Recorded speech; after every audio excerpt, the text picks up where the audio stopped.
Nagulat po ang COMELEC sa Korte Suprema sa gitna ng mga nakabinbin pang petisyon ng mga aspirant. Sisimulan na kasi nila ulit ang pag-imprenta ng balota kahit pinoproseso pa ang mga petisyon. Saksi si Sandra Aguinaldo.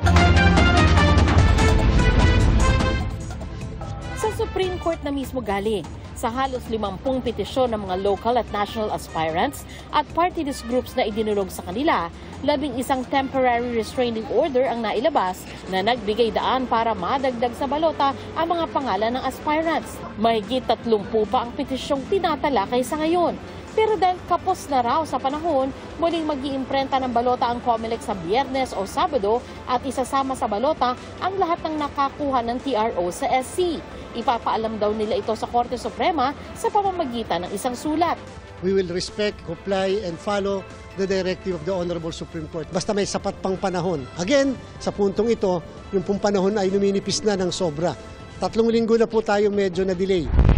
Pero ayon kay Garcia, ang nais iwasan ng COMELEC yung dumating sa puntong hindi na nila kayang sumunod sa Korte Suprema na nangyari na daw noong 2022 elections nang hindi na idagdag sa balota ang pangalan ng isang vice presidential aspirant sa kabila ng utos ng SC. Isa sa nakakuha ng TRO ang vlogger na si Francis Leo Marcos na dumulog sa Korte Suprema matapos siya ideklarang nuisance candidate ng COMELEC. Ayon kay Garcia, isasama nila ito sa balota at mauuna pa sa pangalan ng tumatakbo ring si Senadora Amy Marcos.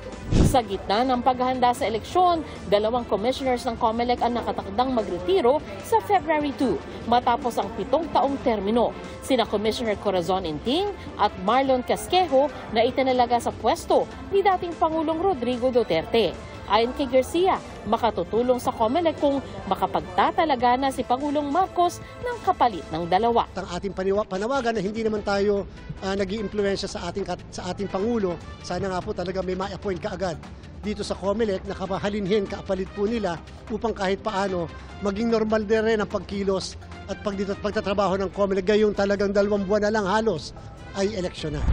Kasabay ng paghahanda sa eleksyon ang patuloy na pagpapatupad ng gun ban. Sa isang checkpoint sa Dato Odin Sinsuat, Maguindanao del Norte, arestado ang 25 anyos na lalaki matapos makuha na ng baril kahapon. Nakuha sa U-box ng motorsiklo niya ang 38 caliber revolver, 6 na bala ng baril at 6 na bala ng shotgun. Ayon sa pulisya, walang naipakitang firearm license at gun ban exemption ang lalaki. Hindi na siya nagbigay ng pahayag.